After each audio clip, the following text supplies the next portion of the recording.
Hey everybody, Sean from Media Assault here, and this time out I wanted to do kind of an oddball movie review. This is for a movie called Tintorera, Killer Shark. This was a film that was made in 1977. It's a British-Mexican co-production, and it was obviously made to take advantage of the popularity of films like Jaws back in the mid-70s. The whole, killer shark thing was all the rage. And there's just so many copies of Jaws, they're almost impossible to name them all. So I happened to catch this one on Netflix streaming, and my curiosity just got the best of me. I had seen the trailer on YouTube, and I just had to see it. And for the record, I saw the 85-minute version. There is apparently a 2-hour and 6-minute version of this movie. After seeing the 85-minute version, I can't imagine submitting myself to this film for over 2 hours. And I can't imagine that it could have added anything to this film that would have improved it from where it eventually ended up being as far as what I thought of it. The plot, as lame as it is for Tintorera, is there is a guy named Steven who has what amounts to a party boat anchored off the coast of what I guess is Cancun, and he goes ashore and he strikes up a relationship with this really beautiful girl named Patricia. They immediately have sex, start touring the attractions, and because there seems to be some actual feelings for each other developing, they split up. And that seems to be the theme of this film. No love is permitted in Tintorera, Killer Shark. So the two of them split. Patricia hooks up with a guy named Miguel. Steve gets a little jealous of Miguel, beats him up. Patricia gets pissed off, beds down with Miguel for the night. Wait, you're expecting me to talk about sharks in a movie called Tintorera, Killer Shark? Well, that's pretty much the problem with this movie. There's very little shark stuff. But wait, I'm getting to it. So Patricia beds down with Miguel because Steve pissed her off for beating up Miguel, and she wades out into the water the morning after they have sex, and she gets eaten by a tiger shark. That's about all the shark action you're going to see for the first 45 minutes of this movie, and it's pretty gory, and it's pretty obvious that many of the scenes are a dead tiger shark being towed through the water on a fishing line. But that pretty much sums up the quality of Tintorera, Killer Shark. What eventually happens is that Steve and Miguel actually pair up as buddies, and they bed down with a woman played by Susan George, who I recognized the name and I didn't know a lot about her, so I looked her up, and she's actually fairly well-known actress. Why she's in this film, I have no idea. But this movie, it's just a train wreck.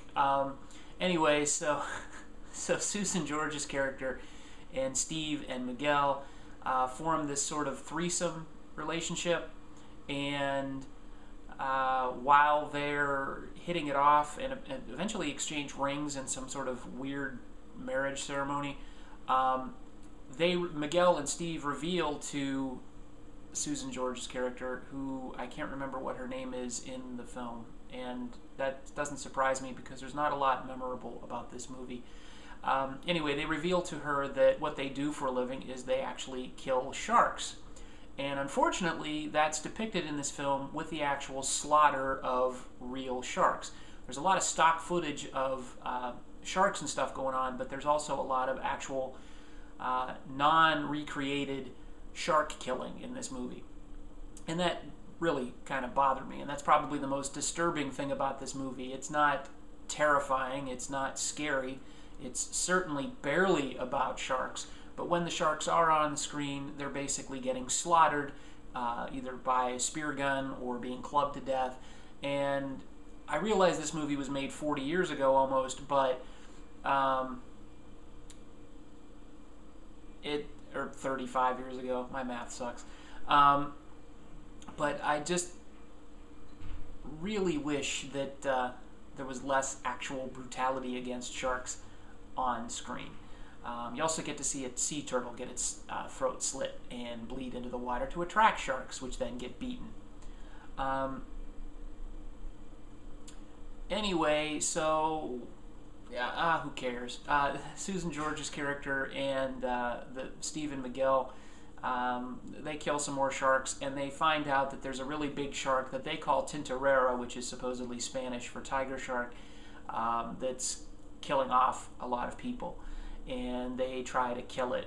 And whether or not they succeed, I'll leave up to you to find out if you actually want to watch this terrible movie. The only way I could sum this movie up is if you were to take a Cinemax movie and insert stock footage of sharks into it.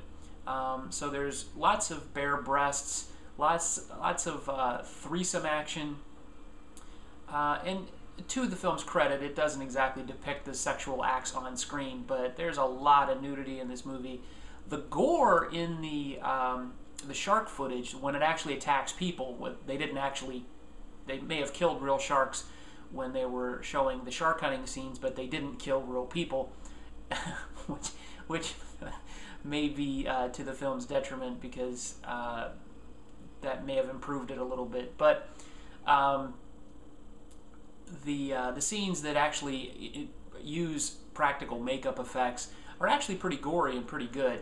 And like I said, some of the scenes do feature what appears to be a dead tiger shark being dragged through the water on a fishing line, which is plainly visible some of the time. So the movie's not scary.